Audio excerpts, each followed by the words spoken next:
Hello friends, welcome to Angel maths competition.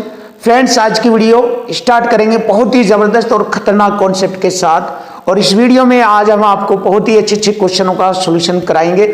और इस video में आपके ज़बरदस्त क्वेश्चन इस प्रकार से होंगे। यूपी पुलिस एग्जाम 2024 के लिए एक गैस पेपर है मैथ का, जो आपको बहुत ही ज़बरदस्त लाभ कराएगा और इस बार आपके एग्जाम को सफल कराएगा। तो इस गैस पेपर के सभी क्वेश्चनों का सॉल्यूशन आप जबरदस्त तरीके से सीखेंगे और इसके अकॉर्डिंग ही आप हर क्वेश्चन का सॉल्यूशन एग्जाम में आसानी से कर आएंगे। ये हमारा दावा है और गारंटी है कि आप इस तरीके के कॉन्सेप्ट को ही आप वहां पर देखेंगे और जो तरीका हम बताएंगे सॉल्यूशन करने का, वही तरीका आप यूज करके देखना। सेकंडों में क्वेश्चन का सॉल्यूशन आपका फिनिश हो जाएगा। जैसे कि क्वेश्चन की लैंग्वेज और इक्वल टू इक्वल से ही आपको हर मैथ का क्वेश्चन आपके लिए बिल्कुल आसान हो जाता है। तो आज की क्लास में हम मैथ के क्वेश्चनों की चीर करते हैं। तो देखिए कैसे हम मैथ का शिकार करते हैं। तो देखिए फ्रेंड्स, बहुत ही जबरदस्त क्वेश्चन आपके सामने। जैसे कि क्वेश्चन नंबर फर्स्ट है, इसमें अगर 70 व्यक्ति 98 मीटर लंबी दीवार को 6 दिन में बनाते हैं। देखिए ये काम किया गया है 70 व्यक्तियों द्वारा। कितना काम किया गया है? 98 मीटर लंबी दीवार का। तो ये जो काम होता है ये बटे में लिखा जाता है या बराबर में लिख लीजिए, एक ही बात है। और 6 दिनों में बनाते हैं। कौन बनाते हैं? ये 70 व्यक्ति उस कार्य को 6 दिनों में कर लेते हैं। 40 व्यक्ति 12 दिनों में कितने मीटर लंबी दीवार बना सकेंगे? देखिए यहाँ पर इक्वल टू इक्वल कॉन्सेप्ट का ही यूज हो रहा है। तो इस इक्वल टू इक्वल कॉन्सेप्ट को एक बार आप रखकर सीख लीजिए कैसे इस फॉर्मेट को तैयार किया जाता है। दुनिया के सारे क्वेश्चन जो लैंग्वेज से रिलेटेड हो गए, वे सभी क्वेश्चन इसी फॉर्मेट में खत्म हो जाते हैं, इसी फॉर्मेट में फिनिश हो जाते हैं। चलिए देखते हैं। 70 व्यक्ति, देखिए ऊपर की संख्या में हम ऊपर क्या लिखेंगे? देखिए इधर लिखेंगे, अभी मैं आपको बता रहा हूं, इधर आदमियों की संख्या लिखते हैं और दिनों की संख्या लिखते हैं, घंटों की संख्या लिखते हैं और जितना भी कार्य होगा वो बटे में लिखेंगे। बटे में जैसे कार्य हुआ आपका दीवार बना देना, नाली खोद देना। देखिए कार्य हो गया आपका दीवार या कोई काम का भाग 1/2, 1/3 इस तरीके से, या रुपयों की संख्या आएगी नीचे, या किलोग्राम भार आएगा नीचे बटे में। तो ये बटे में लिखा करते हैं ऐसी चीज़ें जो मैंने आपको नोट कराई है। और ऊपर दिन, आदमी, घंटे वगैरह आदि चीज़ें ऊपर आएगी और नीचे दीवार, काम, रुपये, भार, वजन आदि नीचे प्रयोग किया जाता है। और फिर इक्वल टू इक्वल आप आसानी से कर सकते हैं। जैसे कि देखिए अब आप कैसे इसका सॉल्यूशन हम करते हैं। देखिए अब करते हैं इसको आसान, क्योंकि हमें ये बताना जरूरी है इक्वल टू इक्वल को कैसे यूज करना है। देखिए 70 व्यक्ति, यहाँ पर ऊपर लिखेंगे 70 व्यक्ति 98 मीटर लंबी दीवार, ये काम हो गया। नीचे लिखेंगे 98 मीटर लंबी दीवार कुछ 6 दिनों में, दिन ऊपर आएगा, 6 दिनों में बनाते हैं। फिर उसी कार्य को इक्वल टू इक्वल इधर लग जाएगा, क्योंकि कार्य वही है जिसको अब 40 व्यक्ति करेंगे कितने दिनों में? 12 दिनों में करेंगे। तो हमें कितने मीटर लंबी दीवार को बनाना पड़ेगा? देखिए दीवार की लंबाई हमें ज्ञात करनी है। देखिए हो गया इक्वल टू इक्वल। अब इससे हम इसको फिनिश कर देंगे, क्वेश्चन का आंसर आ जाएगा। देखो 0 से मैंने 0 को काटा और 7 से मैंने इसको काटा 14 बार, क्योंकि 14 सत्ते 98 होता है। अब 6 दूनी 12 और 4 दूनी 8, 8 की गुणा मैं करता हूँ, 4 दूनी 8 और 8 की गुणा मैं यहाँ करूँगा 14 सत्ते 98, 14 8 112। तो 112 हो जाएगी दीवार की लंबाई, 112 मीटर लंबी दीवार हो जाएगी। तो दीवार की लंबाई आ जाएगी 112 मीटर। ये रहा हमारे क्वेश्चन का आंसर। बहुत ही आसानी से आपको मिल गया है, 112 मीटर लंबी दीवार होगी। Option B is right. तो देखिए बहुत आसानी से आप इक्वल टू इक्वल फॉर्म में क्वेश्चनों का सॉल्यूशन कर सकते हैं। कोई डिफिकल्ट नहीं होता है मैथ, हम आपको गारंटी देते हैं। अगर आपको कोई दिक्कत है, कोई प्रॉब्लम है, तो आपकी सभी प्रॉब्लम्स को हम दूर करेंगे। देखिए आपके सामने हमने ये बुक भी चलाई हुई है, ये अंकित भाटी सर की बुक SSC GD, इसके सभी क्वेश्चनों का सॉल्यूशन भी आपको हमारे चैनल पर मिलेगा इस बुक के।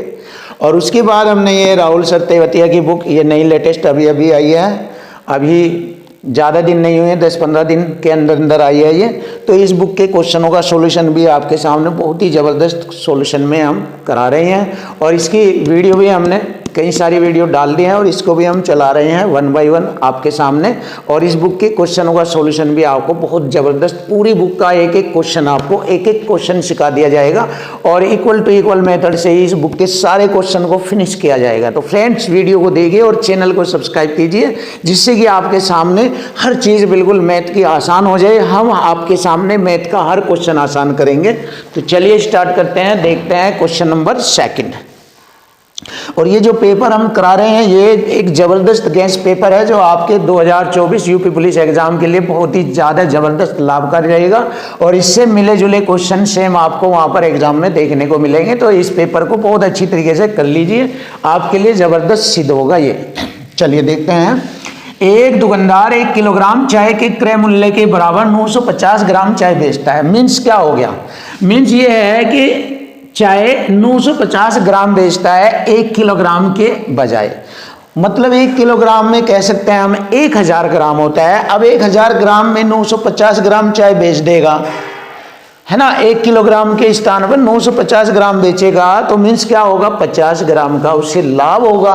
किस पर? 950 ग्राम पर, क्योंकि 950 ग्राम बेचेगा तभी तो 50 ग्राम का लाभ होगा। अगर वह 1000 ग्राम बेचने लगा तो लाभ नहीं होगा। लाभ तभी होगा जब वह 950 ग्राम बेचेगा, तभी उसको 50 ग्राम का लाभ होगा। तो लाभ परसेंट निकालना है, 950 पर हम लाभ परसेंट निकाल देंगे 50 ग्राम का। और परसेंट में निकालना है 100 से गुणा परसेंट का चिन्ह। देखिए आसानी से हो गया आपका लाभ परसेंट। ये रहा लाभ परसेंट, कर दीजिए इसको हल। देखो मैंने क्या किया, 0 से मैंने 0 काटा, 5 से मैंने इसको 19 बार काटा और 19 से मैंने 100 को डिवाइड किया। 19 पंजे 95, 5 बार, 5 शेष बचेगा बटे 19 बचेगा नीचे परसेंट का चिन्ह।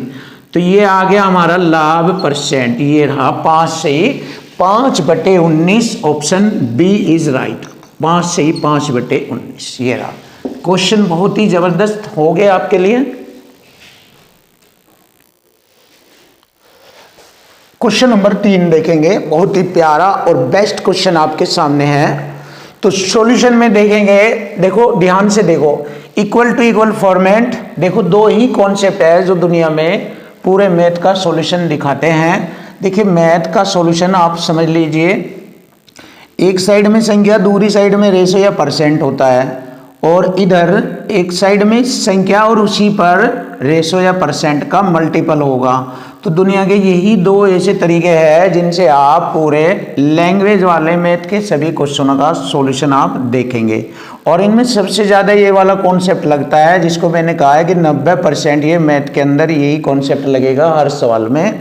और उसके बाद बचे कुछ जो कंडीशन रह जाती है उसमें ये 10% ये कंसेप्ट लगता है। ये भी लगता है, ये नहीं कि ये नहीं लगेगा, ये भी लगेगा। टोटल 100% इन 2 ही कॉन्सेप्ट में पूरा मैथ दुनिया का फिनिश हो जाता है। बस इसी से आप सीख लीजिए, यही एक तरीका है, बस इसको फॉर्मेट में सेट करना रखना सीख लीजिए, आपका मैथ बिल्कुल आसान और फिनिश हो जाएगा। यही ज़बरदस्त। क्या होता है क्वेश्चन की लैंग्वेज में, वह खुद दे देता है योग, अंतर, कम, अधिक, गुणनफल, शेष, पास, बचत आदि, इस रूप में खुद लैंग्वेज में रखता है। और उसके साइड में हम दूसरी तरफ रेशो या परसेंट का यूज करके उसे फिनिश कर लेते हैं, क्वेश्चन का आंसर ले लेते हैं। बस यही मैथ का ज़बरदस्त मेथड है। आप इसको सेट करके आप अपना मैथ निडर तरीके से आप मैथ में महारत हासिल कर सकते हैं। बस ये सीख लीजिए। अब देखो मैं इसी के अकॉर्डिंग करता हूँ, आप सीखने की कोशिश कीजिए, बिल्कुल ईजी है ये। अगर कोई डाउट है, दिक्कत है तो कॉल कीजिए, हम आपकी हेल्प करेंगे। चलिए देखते हैं।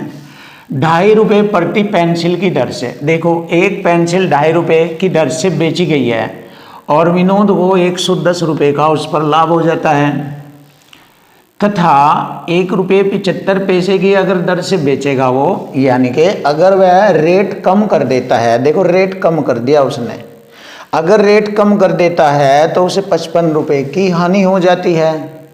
रेट कम कर देने से इधर हानि हो जाती है 55 रुपये की। तो विनोद के पास कितनी पेंसिलें थी? देखिए इक्वल टू इक्वल करेंगे। एक साइड में हम क्या करेंगे, एक साइड में हम यहाँ पर रेट में, प्रति पेंसिल रेट में हम यहाँ पर देखते हैं कितने की कमी की गई है। 2 रुपये 50 पैसे के बजाय अब वो बेचने लगा 1 रुपया 75 पैसे की। तो यहाँ पर हमें मालूम हो गया है, अगर हम देखें 10 में से 5 घटाएंगे 5 और इधर 14 में 7 घटाएंगे 7, यानी कि 75 पैसे की कमी आ गई है रेट में। 2.5 रुपये से 1 रुपया 75 पैसे के रेट पे आ गया है, तो इधर कमी आ गई है रेट में। कितने की कमी आ गई है? 75 पैसे की कमी आ गई है, देखिए। और इधर कमी का मतलब अंतर, और इधर दोनों के रेट में अंतर आ गया है। 100 था पहले लाभ, अब उसको हानि होने लगी 55 रुपये की। तो यहाँ पर दोनों का जब अंतर करेंगे तो ये अंतर में जुड़ जाता है 55 रुपये, 110 के साथ जुड़ जाता है, तो हो जाता है 165 रुपये। अब आप कहेंगे सर कैसे हो जाता है ये जुड़ कर 165? तो देखिए, जब हमने इधर अंतर किया दोनों का, तो इधर इनके रेट में अंतर करेंगे, क्योंकि मुझे तो कॉन्सेप्ट यूज करना है इक्वल टू इक्वल। अब देखो इधर संख्या आएगी अंतर की, जैसे यहाँ पर अंतर बराबर अंतर, ये वाला कॉन्सेप्ट लगाया आपके सामने। जैसे देखो 110 में से अगर मैं घटा दूँ किसको, 55 रुपये की हानि, हानि जो होती है माइनस में रिप्रेजेंट की जाती है। तो देखिए इन दोनों का अंतर आ जाता है, कितना आ जाता है? 110 और माइनस माइनस प्लस हो जाता है 55। तो अब यहाँ पर हम आप इनको देखिए, माइनस माइनस प्लस हो गया ना, तो अब इसको जोड़ लीजिए, 165 हो जाएगा ये इन दोनों का अंतर। और वो हमें यहाँ लिखना है इक्वल टू इक्वल फॉर्म में, तो ऐसे कर देते हैं इनको, बिल्कुल आसान। अब यहाँ से हमें मालूम हो जाएगा कि विनोद के पास कितनी पेंसिलें थी।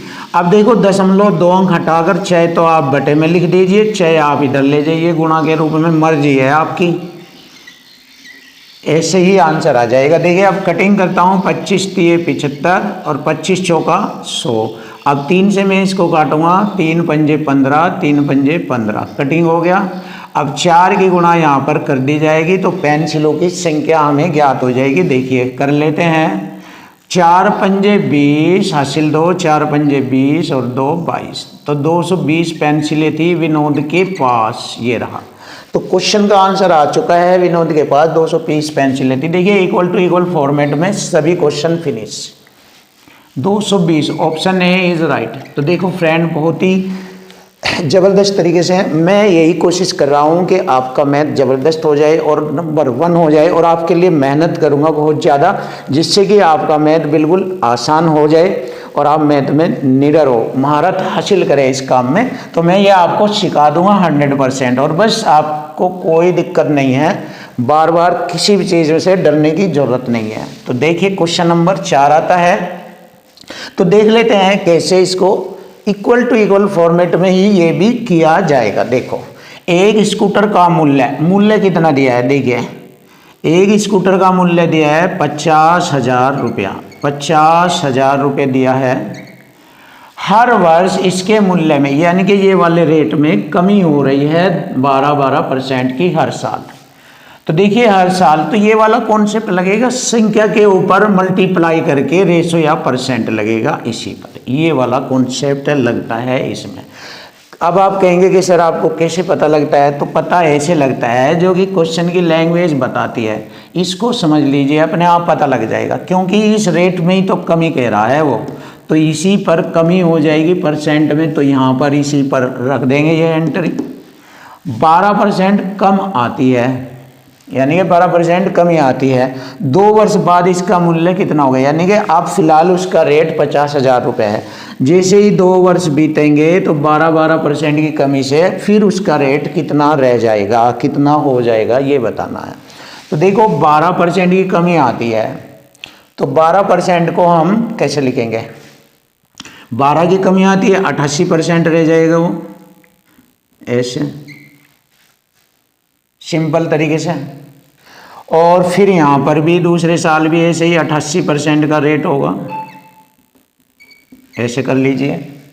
अब देखो 2 साल तक कमी दिखा दी है मैंने। अब यहाँ से इसको हल कर लेंगे। देखिए ये वाला कंसेप्ट लगा है ये रहा, और बस क्वेश्चन फिनिश हो जाएगा। देखो 4 जीरो से मैंने इन 4 जीरो को काट दिया, ये रहा। अब मैं इसको हल कर लूँगा। देखो 5 और गुणा 88, 88 का वर्ग करेंगे। देखिए 88 का वर्ग भी आप सीख लीजिए, आपको ट्रेनिंग देते हैं वर्ग ज्ञात करने की। देखिए वर्ग कैसे ज्ञात किया जाएगा आप सीख लीजिए। सबसे पहले इकाई का अंक करेंगे वर्ग। 8 का वर्ग होता है 64, 64 में 4 रखेंगे 6 हासिल। ध्यान से देखो। इसके बाद 8 की गुणा 2 में करेंगे, और फिर मतलब 2 की गुणा 8 में और इसमें भी करेंगे। 2 अट्ठे 16, अट्ठे 128, 128 और 6 134 हासिल लगेंगे 13। फिर हम 8 का वर्ग करेंगे। 8 अट्ठी 64, 3 67, 67 और 10 77, पूरा 77 लिख देंगे। देखिए 88 का वर्ग हो जाता है 7744। अब यहाँ पर इसकी 5 से यानी कि 5 से गुणा कर देंगे, हमारे क्वेश्चन का आंसर आ जाएगा। देखो 5 चौक 20। देखो जीरो वाला यही है, तो हमें मालूम हो गया यही हमारे क्वेश्चन का आंसर आएगा। ये नहीं आएगा, देख लीजिए आप। 5 चौक 20 हासिल 2, 5 चौक 20 और 2 22, 2 5 सते 35 और 2 37, 3 5 सते 35, 3 38, 35 और 3 38। तो देखिए आसानी से हमें हमारे क्वेश्चन के आंसर का मालूम हो गया है। Option A is right. तो ऐसे हर क्वेश्चन का सॉल्यूशन हमें करना है।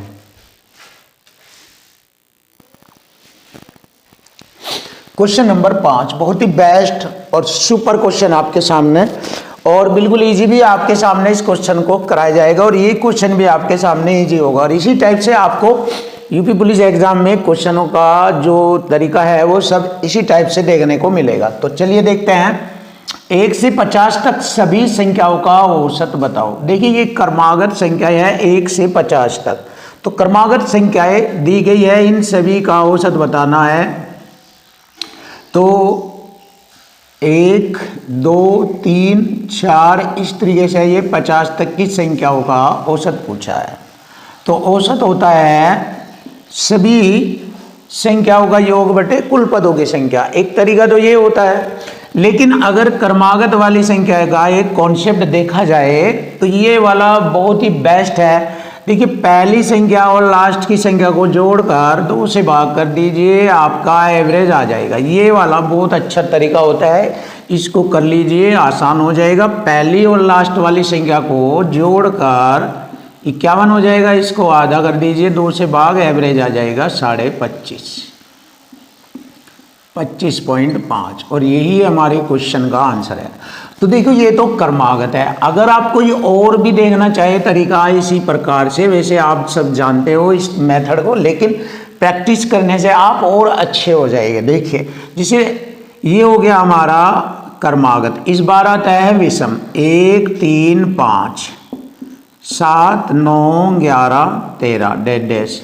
अगर यहाँ तक आता है, ऐसे कहीं तक भी आ जाए, तो इसमें भी वही तरीका आपके सामने लागू होगा। पहली और लास्ट वाली संख्या को जोड़कर आधा कर दीजिए तो औसत आ जाता है। क्रमागत विषम संख्याओं का औसत आ जाएगा। कितना आ जाएगा देख लीजिए आप।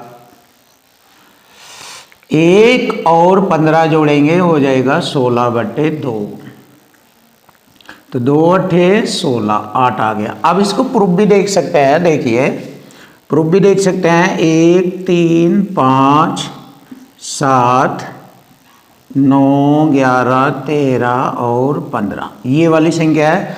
देखो हमें औसत किसे कहते हैं? क्रमागत संख्याएं, चाहे वह विषम हो चाहे क्रमागत हो या सम संख्याएं हो, क्रमागत संख्याओं में मध्य संख्या औसत कहलाती है, बीच की संख्या औसत कहलाती है। जैसे मैंने 1 2 3 4 संख्या इधर छोड़ी और 1 2 3 4 संख्या इधर छोड़ी, तो बीच का जो होगा वो एवरेज होगा 8। न तो एवरेज 7 है ना 9 है, बीच का नंबर 8 है। या फिर इन दोनों को ही आप जोड़ लीजिए, 9 और 7 जोड़ेंगे 16 और 16 का आधा कर दीजिए, जब भी आपका एवरेज आ जाएगा 8। देखिए बहुत सारे तरीके हैं। या एक और तरीका देख लीजिए आप, वैसे बस इतने ही अच्छे रहेंगे क्योंकि फिर आप शायद डिस्टर्ब हो जाए। और सम संख्याओं का भी इसी तरीके से पहला और लास्ट नंबर जोड़कर 2 से भाग कर दीजिए, एवरेज आ जाता है। अगर आप इसका पॉइंट लिखना चाहे तो ये भी ऐसे लिख सकते हो आप, ट्रिक n+1/2, ये वाला तरीका इसके लिए आप यूज कर सकते हैं। n यहाँ पर लास्ट नंबर है, ये वाला,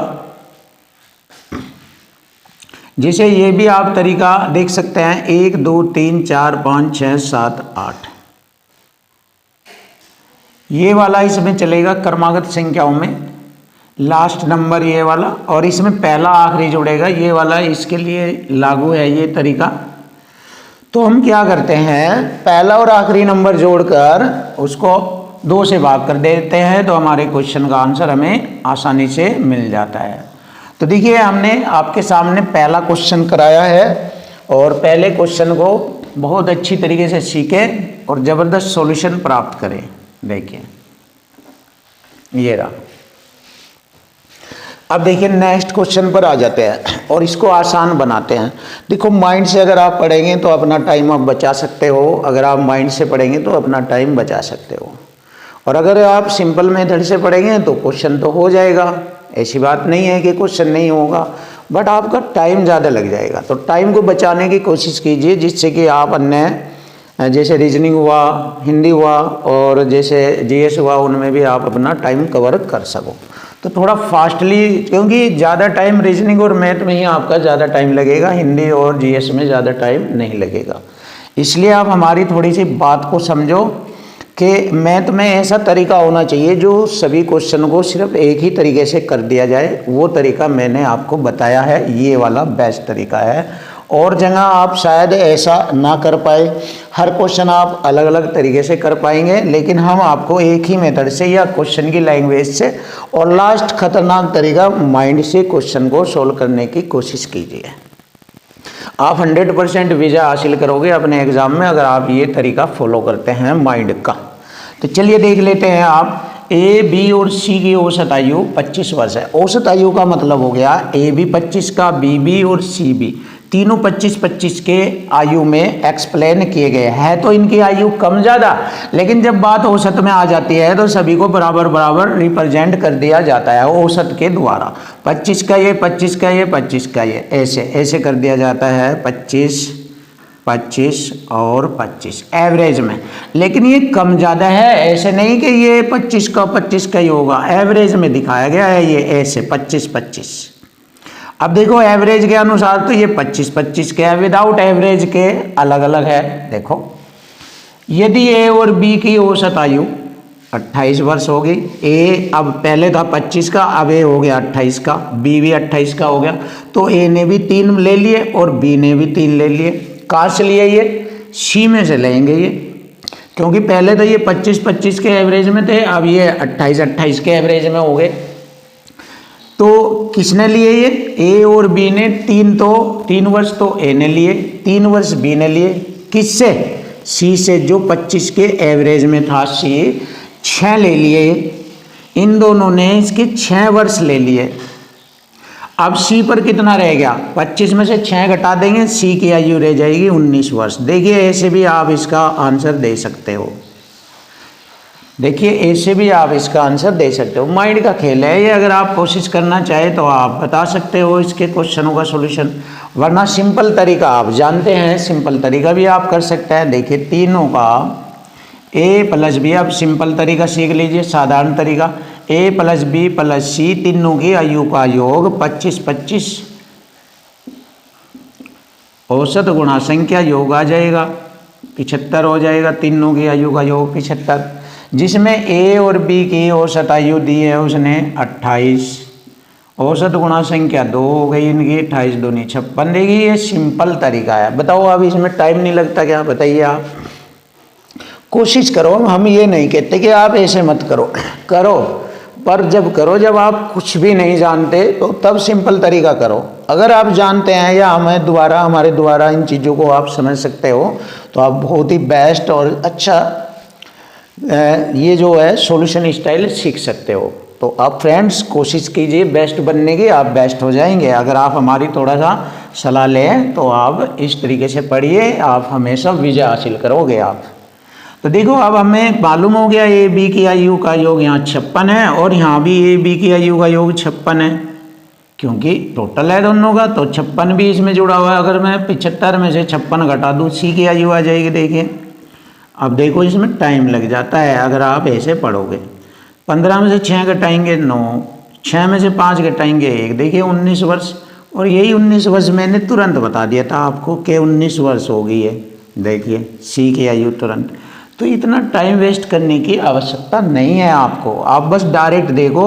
ए बी सी का 25 है, ए बी ने 28 3 बढ़ा लिया, यहाँ से बढ़ेगा वो, क्योंकि इनका तो है ही नहीं, इनका तो ऑलरेडी पहले 25 था आयु। अब उन्होंने 3 वर्ष की आयु और बढ़ा ली, 3 इसने 28, 3 इसने 28, तो 6 बढ़ा ली, 6 यहाँ से निकलेगा 25 में से, तो सी का अब रह जाएगा 25 - 6 19 रह जाएगा। ऐसे मैंने आपको डायरेक्ट बताया था, क्वेश्चन का आंसर आ गया 19। बहुत ही ज़बरदस्त और बेस्ट सॉल्यूशन करना सीखे, आप हमेशा विजय हासिल करोगे। क्वेश्चन नंबर 7 बहुत ही सुपर और बेस्ट क्वेश्चन आपके सामने। देखिए सॉल्यूशन कितना आसान किया जाएगा, बहुत अच्छे तरीके से क्वेश्चन की लैंग्वेज और इक्वल टू इक्वल से क्वेश्चन हल करेंगे। देखो एक परीक्षा में परीक्षार्थी को प्रत्येक सही उत्तर के लिए 5 अंक मिलते हैं। मीन्स ये हो गया इसका अर्थ कि अगर एक क्वेश्चन आप हल करेंगे तो आपको 5 अंक दिए जाएंगे। मतलब एक क्वेश्चन 5 नंबर का होता है पेपर में। प्रत्येक गलत उत्तर के लिए 2 अंक काट दिए जाते हैं, यानी कि अगर एक क्वेश्चन आप गलत करेंगे तो 5 अंक तो वे नहीं मिलेंगे, जो एक क्वेश्चन 5 नंबर का है वो नहीं मिलेगा, और 2 अंक उसके काट लिए जाएंगे गलत होने से। तो इसका मतलब अगर एक क्वेश्चन आपका गलत होता है तो आपको 7 अंक का नुकसान होता है, यानी कि 7 अंक आपके कम हो जाएंगे, घट जाएंगे 7 अंक। समझ लीजिए बात को। अगर उसने 120 प्रश्नों के उत्तर दिए और 285 अंक प्राप्त किए, सबसे पहले देखेंगे वह पेपर कितने का है। 120 प्रश्नों का पेपर है जिसमें एक क्वेश्चन 5 नंबर का है, तो कुल अंक देखते हैं कितने हैं। कुल पेपर का अंक, कुल पेपर अंक कितना बन गया, 120 × 5 12 पंजे 60, 600 नंबर का हमारा पेपर है। अब उसमें से उसने 285 अंक उसने प्राप्त कर लिए। 10 में से 5 घटाएंगे 5, 9 में से 8 घटाएंगे 1 और 5 में से 2 घटाएंगे 3, मतलब 315 को अंक जो है उसके गलत होने से कट गए।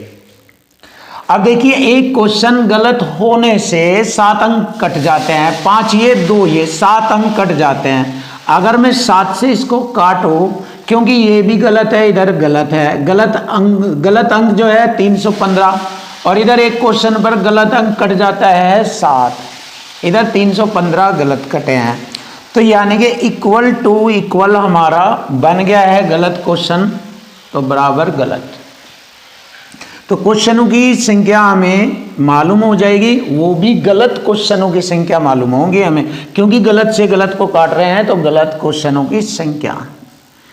7 से 7 चौक 28, 7 पंजे 35, देखिए कट गया ये 45 बार। ये हो गए हमारे गलत क्वेश्चन, ये हो गए हमारे गलत क्वेश्चन। अब हमें बताना है कि उसने कितने प्रश्नों का सही उत्तर दिया था। अब देखो 120 प्रश्नों में से उसने 45 क्वेश्चन गलत किए हैं। 10 में से 5 घटाएंगे 5, 11 में से 4 घटाएंगे 7, तो 75 जो क्वेश्चन है उसने सही हल किए थे, और यही हमारे क्वेश्चन का आंसर बनेगा। तो सही क्वेश्चनों की जो संख्या थी वह थी 75, यानी 75। ऑप्शन सी इज राइट, ये रहा। तो फ्रेंड देख लीजिए इक्वल टू इक्वल कॉन्सेप्ट यहाँ पर भी लगा है और हर क्वेश्चन में लगता है, तो कोई भी दिक्कत वाली बात नहीं होगी। लैंग्वेज का कोई भी क्वेश्चन हो हर जगह लगता है। अब देखिए ये नया क्वेश्चन आपके सामने, देखो ये कॉन्सेप्ट होता है और इस कॉन्सेप्ट पर आधारित क्वेश्चन को हम सेकंडों में कर सकते हैं। जैसे कि मैं आपको बताना चाहूँगा उस कॉन्सेप्ट के बारे में। देखिए अगर मैं इसको लिख कर बताऊँ ऐसे, a + b का whole square minus a - b का होल स्क्वायर अपॉन में a × b ab। देखिए इस पॉइंट पर आधारित है ये कॉन्सेप्ट। ये वाला कॉन्सेप्ट इस पॉइंट पर आधारित है। और इसमें एक चीज़ और देखने को मिलती है, यानी कि यहाँ पर या तो माइनस आएगा या फिर प्लस आ जाएगा। अगर माइनस आ रहा है तो ए से क्वेश्चन का आंसर हो जाएगा 4, और अगर प्लस आ जाए माइनस के लिए 4, और अगर प्लस आ जाए यहाँ पर और सेम इसी टाइप से हो टोटल, तो उसका उत्तर आ जाएगा 2। तो प्लस के लिए 2, माइनस के लिए 4 इस क्वेश्चन का आंसर होता है। तो बिना हल किए भी आप इस तरह के क्वेश्चनों को बता सकते हैं, कैसे 4 आता है, कैसे 2 होता है। प्लस माइनस को माइंड में रखते हुए माइनस वाला आता है या चिन्ह तो 4 माइनस के लिए बताया गया है, 4 आंसर होगा, और प्लस आ जाए यहाँ तो 2 आंसर होगा। तो हमारे क्वेश्चन का आंसर बन जाता है 4। देख लीजिए 4 बन जाता है। अब इसको हम हल करके दिखाते हैं कैसे। देखो इस पॉइंट को हम यूज करके दिखाएंगे कैसे होता है ये, इस कॉन्सेप्ट को दिखा देते हैं। देखिए ये वैल्यू हो गई हमारी ए और ये हो गई हमारी बी, चाहे कहीं भी देख लीजिए, यहाँ पर ये ए और बी की वैल्यू के अकॉर्डिंग है। अब देखो मैं इसको हल करूँगा, आपको मालूम हो जाएगा 4 आएगा या नहीं आएगा, आपको देख लीजिए। अब मैं इसको हल करता हूँ, ए प्लस बी का होल स्क्वायर खोलूँगा, ए स्क्वायर प्लस बी स्क्वायर और प्लस 2ab, उसके बाद माइनस का चिन्ह है, फिर इसको हल करते हैं। A square plus B square minus 2ab, देखिए हल कर दिया मैंने ये, और बटे में हमारा ए बी रहेगा। देखते रहना आप, इसको हल करके दिखाते हैं। अब मैंने क्या किया, मैंने इस चिन्ह से इसको चेंज कर दिया। देखो यहाँ से ये माइनस का हो गया, और ये जो प्लस का था ये भी माइनस का हो गया, देखिए माइनस से, और ये माइनस का था ये प्लस हो गया ऐसे। देखो मैंने थोड़ा लाइन बचा दी आपके लिए चिन्ह दिखाकर ये।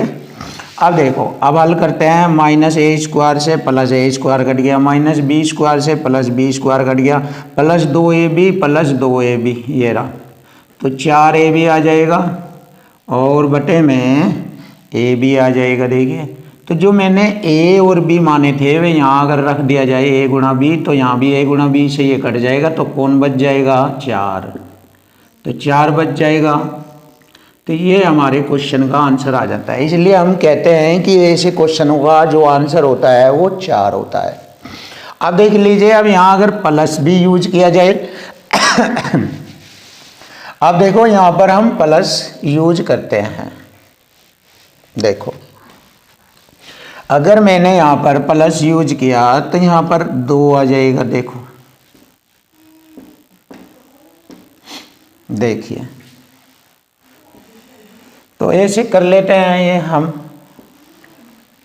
देखो 2 आ जाएगा यहाँ पर। देखो अगर प्लस लिया मैंने यहाँ पर, तो मैंने इसको प्लस मान लिया। अब जब मैंने ऐसे ए प्लस बी का होल स्क्वायर प्लस ए माइनस बी का होल स्क्वायर बटे में ए बी, अगर प्लस है तो आंसर 2 आएगा। आंसर कितना आएगा? 2 आएगा आंसर इसका।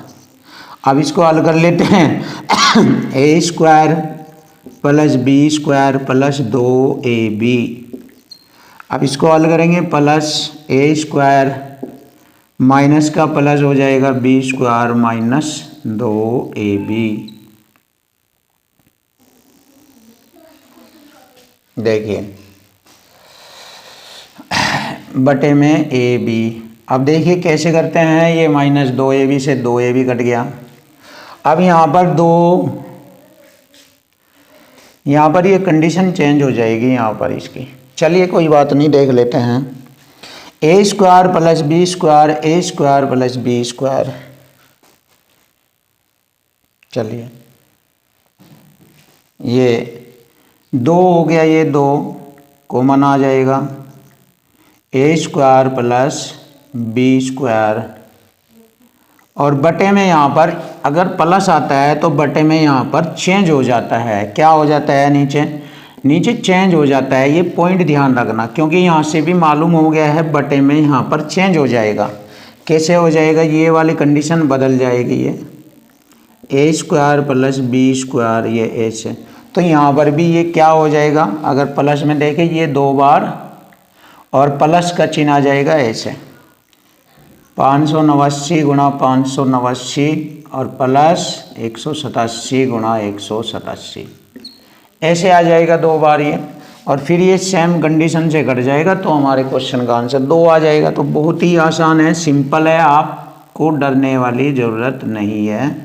आप इसके अकॉर्डिंग अगर प्लस आता है तो 2 आएगा, बट नीचे a² + b² की फॉर्म मिलेगी आपको नीचे, तभी तो ये कट जाएगा यहाँ पर हल होने के बाद।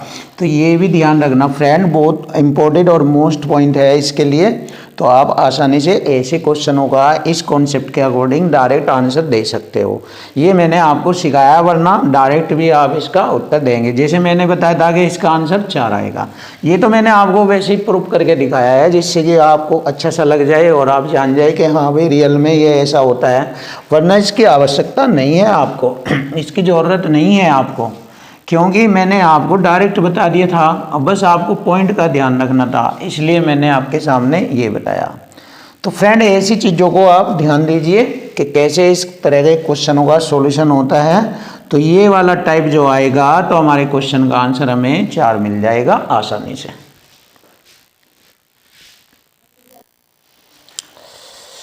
क्वेश्चन नंबर 9 बहुत ही बेस्ट और ज़बरदस्त क्वेश्चन है आपके सामने, 9 और 10।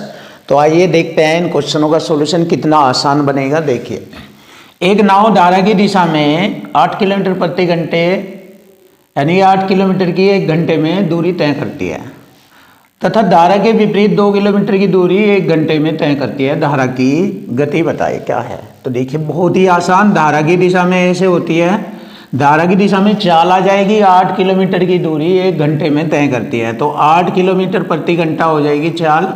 अब धारा के विरुद्ध चाल ले लेंगे, धारा के विरुद्ध ऐसे, धारा के विरुद्ध 2 किलोमीटर की दूरी 1 घंटे में तय करती है, तो मतलब इसकी चाल आ गई 2 किलोमीटर प्रति घंटा, ये हो गई। अब जैसे कि हमें दोनों चालों का मालूम हो गया है, धारा की दिशा में चाल और धारा के विरुद्ध चाल, तो धारा की गति बतानी है। देखिए धारा की गति या धारा की चाल निकाल लीजिए, एक ही बात है, धारा की चाल या गति। तो चाल बराबर हो जाएगा दोनों चालों का अंतर बटे 2 होता है। देखो धारा की जब चाल पूछी जाती है तो धारा के अनुदिश और धारा के विपरीत चली गई चालों का अंतर बटे 2 करेंगे, तो दोनों चालों का अंतर हो जाएगा 8 - 2 बटे में 2। यही इसका कॉन्सेप्ट होता है। अब इसको हल करेंगे। देखिए 8 में से 2 घटाएंगे 6 बटे में 2, तो 3 किलोमीटर प्रति घंटा धारा की चाल आ गई। ये रहा क्वेश्चन का आंसर आ गया है, ऑप्शन सी इज राइट। तो देखिए क्वेश्चन का आंसर बन गया है 3 किलोमीटर प्रति घंटा धारा का वेग। तो धारा का वेग हो गया 3 किलोमीटर प्रति घंटा, ये रहा। तो देखो फ्रेंड, हर क्वेश्चन का सॉल्यूशन आपके सामने बिल्कुल आसान किया जाएगा। अब यहाँ पर भी आपके सामने क्वेश्चन आ जाता है, नया क्वेश्चन देख लीजिए यहाँ पर, क्वेश्चन नंबर 10। अब देखेंगे क्वेश्चन नंबर 10 कैसे बनता है। अच्छा क्वेश्चन है आपके सामने, देख लीजिए। इसमें मेन बात है 4 अंकों की बड़ी से बड़ी संख्या। अब 4 अंकों की बड़ी से बड़ी संख्या ये 4 ऑप्शनों में है, देख लीजिए आप। तो ज्ञात करो जिसे 18, 21 व 24 से भाग देने पर 7 शेष बचता है। तो 18, 21, 24, देखिए 18, 21 व 24 का हम एलसीएम लेते हैं। एलसीएम निकालेंगे क्योंकि उस संख्या को, जिसे हम 4 अंकों की संख्या को भाग देना, 18, 21, 24 से भाग देने पर 7 शेष बचेगा। तो 18, 21, 24 का यहाँ पर हम एलसीएम ले लेंगे। तो इसका एलसीएम ज्ञात करेंगे कितना होता है। देखिए इसके अभाज्य फैक्टर कर लेंगे, 9 दूनी 18, यहाँ से आसान हो जाएगा एलसीएम लेना। 3 सते 21 और 8 तिये 24। तो ले लेते हैं एलसीएम। देखिए 2 के पदों का सबसे बड़ा मेरा नंबर आ गया 8, 3 के पदों में आ गया 9 ले लिया मैंने, और उसके बाद आता है 7। देखिए 7 आता है, उसके बाद अब देखते हैं क्वेश्चन में देखा गया था आगे क्या डाउट था इसमें। देखो अब 7 आ गया, अब इनके मल्टीपल करेंगे। 8 नंबर 72 गुणा 7 हो गया। देखिए एलसीएम 7 दूनी 14, 7 सते 49, 50, 504 एलसीएम आ गया। तो देखो 504 एलसीएम आ जाता है। अब हमें 4 अंकों की संख्या पर जाना है। कह रहा है 4 अंकों की बड़ी से बड़ी संख्या ज्ञात करनी है। देखो 4 अंकों की बड़ी से बड़ी संख्या ज्ञात करो जिसे इतने इतने से भाग देने पर, तो इनसे ना भाग देकर इनके एलसीएम से भाग देते हैं। 504 से भाग देने पर शेष कितना बचता है, शेष 7 बच जाता है। तो मैं क्या करूँगा, इसके माध्यम से मैं 4 अंकों की बड़ी से बड़ी संख्या पर जाऊँगा और उसके बाद शेष 7 जोड़ लूँगा, क्वेश्चन का आंसर आ जाएगा। देखो अब देखो ऑप्शन में देखते हैं। ऑप्शन हमारा 9000 की रेंज में है, 9000, 9500, 9600, 9900, तो 9500 और 500, 600 की रेंज में है हमारा जो संख्या है। तो यहाँ से हम इसका मल्टीपल पढ़ेंगे ताकि यहाँ तक पहुँच जाए, क्योंकि हमें तो इसका मल्टीपल से ही तो यहाँ पर पहुँचेंगे। इसको काटेंगे तो लगभग देखिए 19 पंजे 95, पंजे 95 में लगभग आ गया। तो अगर मैं 19 की गुणा कर दूँ, क्योंकि 20 की गुणा करूँगा 20 पंजे 100 तो ज़्यादा हो जाएगा इससे, इसलिए 19 बार करेंगे, 19 पंजे 95, बाद में 7 जोड़ लेंगे, क्वेश्चन का आंसर आ जाएगा। देखो 19 पंजे 95 और सॉरी 19 पंजे नहीं 19 चौक 76, 19 चौक 76 और 19 पंजे 95, ये हो गया। उसके बाद हम इसमें 7 जोड़ लेंगे, क्योंकि 7 भी जोड़ना है तभी हमारी संख्या पूरी होगी। 7 6 13, हासिल 1, 7 1 8, 5 9, 9583, यही हमारे क्वेश्चन का आंसर बन जाता है। Option B is right. देखो option B is right, 9583 question का आंसर आ गया। बहुत ही जबरदस्त और लाजवाब क्वेश्चन था ये। क्वेश्चन नंबर 11, देखो क्वेश्चन नंबर 11 बहुत ही अच्छा क्वेश्चन आपके सामने। 360 मीटर लंबी रेलगाड़ी अपनी समान लंबाई वाले प्लेटफॉर्म को पार करने में 36 सेकंड लेती है। देखिए बहुत ही ज़बरदस्त क्वेश्चन है। 360 मीटर लंबी रेलगाड़ी अपनी समान लंबाई वाले प्लेटफॉर्म को, देखो जितनी लंबी रेलगाड़ी है उतनी लंबाई का समान लंबाई वाला प्लेटफॉर्म है, यानी कि ये भी 360 मीटर लंबा है और उसको पार करती है। तो जब प्लेटफॉर्म को पार करेगी तो रेलगाड़ी प्लेटफॉर्म की दूरी प्लस अपनी दूरी दोनों को पार करती है, तो कुल दूरी हो गई दोनों की कुल दूरी, जिसको रेल पार करेगी अपनी दूरी 360 प्लस प्लेटफॉर्म की दूरी भी 360 होगी, तो 720 मीटर की दूरी पार करती है। कितने समय में पार करती है, 36 सेकंड में पार करती है। तो यहाँ पर ये चाल बन जाएगी, रेलगाड़ी की चाल बन जाएगी। तो चाल बराबर होते हैं दूरी बटे समय, ऐसे। अब हम कहेंगे 36 दूनी 72, 20 मीटर प्रति सेकंड रेलगाड़ी की चाल बन गई। ये बन गई रेलगाड़ी की चाल 20 मीटर प्रति सेकंड। अब आप जानते हैं 20 मीटर प्रति सेकंड होता है 18 का पारा पड़ेंगे, 18 चौक 72, 5 चौक 20, तो 72 किलोमीटर प्रति घंटे की चाल बन गई है। लेकिन इसको ऐसे भी कर लीजिए, किलोमीटर प्रति घंटा में बदलना है, 18/5 से गुणा कर देंगे, 5 चौक 20, 18 चौक 72 किलोमीटर प्रति घंटा। तो देखिए रेलगाड़ी की चाल थी 72 किलोमीटर प्रति घंटा, जो कि हमारा ऑप्शन बी इज राइट। तो बी हमारे क्वेश्चन का आंसर बन गया है, बी। ये रहा क्वेश्चन का आंसर बी। अब हम नया क्वेश्चन देख लेते हैं, बहुत अच्छा क्वेश्चन है ये भी। तो धातु की 2 गोलाकार गेंदें हैं, देखिए गेंद ए गेंद बी। देखिए ये गोलाकार गेंद है, गेंद ए और गेंद बी, ये बी गेंद हो गई है, गेंद ए गेंद बी। ये 2 गोलाकार गेंद है कि ए का व्यास बी के व्यास से दुगना है। ए का व्यास बी के व्यास से, अगर बी का व्यास से बी के व्यास से दुगना है तो इसका मतलब इसको छोटी बनाएंगे गेंद बी को, ऐसा। देखो ए का व्यास बी के व्यास से दुगना है, अगर ये व्यास इतना है तो इसका व्यास दुगना है, अगर ये 1 है तो ये 2 है। क्लियर। अगर इसकी त्रिज्या देख लीजिए, जब व्यास दुगना है तो बी के त्रिज्या से इसकी त्रिज्या दुगनी हो जाएगी। देखिए जब व्यास इसके व्यास से इसका व्यास दुगना है तो इसकी त्रिज्या से इसकी त्रिज्या भी दुगनी हो जाएगी। देखिए इसकी त्रिज्या अगर 1 है r बराबर, तो यहाँ पर r बराबर 2 हो जाएगी इसकी त्रिज्या। बिल्कुल क्लियर हो गया है, देख लिए आप। देखिए आपको बताया गया अगर इसके व्यास से इसका व्यास दुगना है तो इसकी त्रिज्या से इसकी त्रिज्या भी दुगनी होगी। क्लियर। अब ए और बी के आयतनों का अनुपात, अब ए व बी के आयतनों का अनुपात बताएंगे। देखिए यहाँ पर ए का आयतन होता है 4/3 पाई आर का घन, यानी कि 2 का घन हो जाएगा 8। देखिए आयतन गोले का आयतन ये होता है 4/3 पाई आर का घन, ये वाला गोले का आयतन होता है, मैंने लिख दिया आर 2 का घन, और इधर भी मैंने लिखा 4/3 पाई आर 1 का घन, एक का घन हम यहाँ पर 1 ही लिखेंगे। 4/3 पाई से 4/3 पाई कट गया तो 8:1। तो क्वेश्चन का आंसर आ गया, उनके आयतनों का अनुपात हो जाएगा 8:1। तो क्वेश्चन का आंसर बन चुका है 8:1। Option B is right. ये रहा क्वेश्चन का आंसर 8:1। क्वेश्चन नंबर 13 बहुत ही अच्छा और बहुत अच्छे तरीके से इक्वल टू इक्वल कॉन्सेप्ट से क्वेश्चन हल होगा। 35 घोड़ों के लिए 270 किलोग्राम अनाज 21 दिन के लिए पर्याप्त है। देखिए अब पहली एंट्री कर लीजिए, 35 घोड़ों के लिए 270 किलोग्राम, नीचे आ जाएगा बाहर, बताया था मैंने 21 दिनों के लिए पर्याप्त है, बराबर 28 घोड़ों के लिए 180 किलोग्राम का अनाज कितने दिनों के लिए पर्याप्त होगा। डेज निकालना है यहाँ से।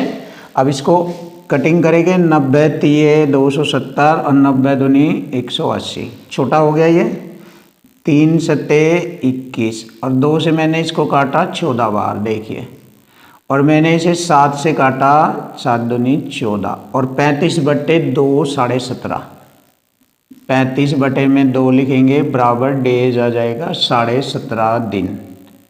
इससे इसको काटेंगे 17.5 डेज यानी कि दिन। तो क्वेश्चन का आंसर आ गया है 17.5 दिनों में। तो देखिए फ्रेंड बहुत ही आसानी से क्वेश्चन हो चुका है, ये रहा ऑप्शन बी इज राइट। तो देखिए ये हमारे क्वेश्चन का आंसर बन जाता है, ऑप्शन बी इज राइट। अब आगे पढ़ेंगे और देखेंगे क्वेश्चन को कैसे आसान बनाया जाएगा, जिससे कि यूपी पुलिस एग्जाम आपके कदमों में हो जाए, आपका गुलाम बन जाए। तो आप देखिए इन चीज़ों को, छोटी छोटी चीज़ों को आसानी से इसको हल कीजिए। देखो एक कारीगर है मिनट में एक्स वस्तुएं बनाता है, ये काम हो गया, ये समय हो गया, एम मिनट, ये तो समय ऊपर लिखा जाएगा, वस्तु नीचे लिखी जाएगी एक्स, ऐसे, और बराबर में लगाकर आधे घंटे में यानी कि एम मिनट में, यहाँ आधे घंटे का मतलब 30 मिनट में वह कितनी वस्तुएं बनाएगा। ये वाला क्वेश्चन पूछा है, कितनी वस्तुएं बनाएगा। देखिए क्या का चिन्ह यहाँ आ जाएगा और ये बटे में आ जाएगा और ये 30x हो जाएगा। तो मतलब हम कह सकते हैं क्या बराबर हो गया 30x/m, ये, और यही हमारे क्वेश्चन का आंसर बन गया 30x/m। देख लेते हैं 30x/m, option C is right. तो ये हमारे क्वेश्चन का आंसर आसानी से बन गया है।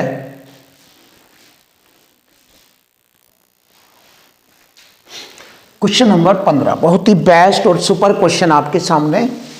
किसी तार को एक वर्ग के आकार में मोड़ा जाता है। देखिए कोई तार है था हमारे पास, अब हमने इसको एक वर्ग के आकार में मोड़ लिया, ऐसे ऐसे। वर्ग की चारों भुजाएं समान होती है और यह 484 क्षेत्रफल वाला वर्ग बन जाता है। 484 सेंटीमीटर स्क्वायर क्षेत्रफल वाला वर्ग बन जाता है 484। देखिए 484 किसका वर्ग है, 22 का वर्ग होता है। तो इसका मतलब हो गया वर्ग की भुजा हो गई 22, क्योंकि 22 का वर्ग होता है 484 और वर्ग का क्षेत्रफल होता है भुजा का वर्ग, यानी कि 22 का वर्ग हो गया ये। अब इसका परिमाप कितना हो जाएगा, इस वर्ग का परिमाप अगर देखा जाए 22 भुजा ये हो गई, 22 ये हो गई, सभी चारों भुजाओं का जोड़ 22 चौक 88 हो जाएगा, 88 परिमाप हो गया इसका 88। अब उसने क्या किया, इस वर्ग से इसका जो परिमाप बना, अगर इसे वर्त के आकार में मोड़ दिया जाए इस परिमाप को, तो ये वर्त का परिमाप बन जाता है। देखिए वर्त का परिमाप बन गया ये 88। अब वर्त का परिमाप बन गया तो वर्त की त्रिज्या आ जाएगी r यहाँ से। तो वर्त का परिमाप होता है परिमाप 88 बराबर वर्त का परिमाप हो गया 2 पाई आर। पाई का मान 22/7 गुणा आर। देखिए 22 दूनी 44 दूनी 88 और 2 सत्ते 14 गुणा हो गई तो 14 हो गई इस वृत्त की त्रिज्या। आर बराबर हो गया 14। देख लीजिए आर बराबर 14। अब जब वर्त की त्रिज्या 7 यानी कि 14 हो जाती है आर बराबर, तो वर्त का क्षेत्रफल होता है 616।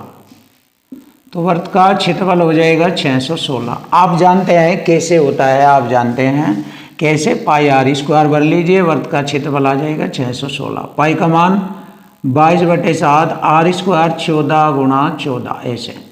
7 दूनी 14, 14 दूनी ये हो गया 22 दूनी 44 गुणा 14 कर लीजिए। 44 गुणा 14, 14 चौका 56, 5 14 चौका 56, 5 61, ये हो गया 616। तो वर्त का क्षेत्रफल हो गया 616 सेंटीमीटर स्क्वायर। और यही हमारे क्वेश्चन का आंसर बन जाता है। तो फ्रेंड देखिए एक एक पॉइंट क्लियर किया है मैंने। मैं इसको डायरेक्ट भी बता सकता था, लेकिन अच्छी तरीके से समझिए जिससे कि आप कोई भी क्वेश्चन आसानी से कर सकते हैं। देखिए सीमा ने सेविंग बैंक खाते में 5,000 रुपये जमा कराए। साधारण ब्याज दर 4% पर प्रतिवर्ष, और 2.5 वर्ष बाद कितना मिश्रधन उसे मिलेगा, यानी कि मूल जमा ब्याज। अब देखो 5,000 रुपये है, इस पर ब्याज लगेगा 2.5 साल का। देखो 1 साल का 4% है, 2 साल का 8 और आधे साल का 2, तो 10% ब्याज लगेगा इस पर। तो 2 जीरो से 2% से 2 जीरो काटे 500 रुपये का ब्याज लगेगा। जब 500 रुपये का ब्याज लगता है तो मिश्रधन कितना हो जाएगा, मूलधन में ब्याज जोड़ लीजिए। मूलधन 5,000 है तो 5,000 में ब्याज जोड़ लीजिए, 5500 रुपये का मिश्रधन बनेगा। और यही हमारे क्वेश्चन का आंसर बनता है। ऑप्शन सी इज राइट, 5500 रुपया। ये हो गया क्वेश्चन का आंसर।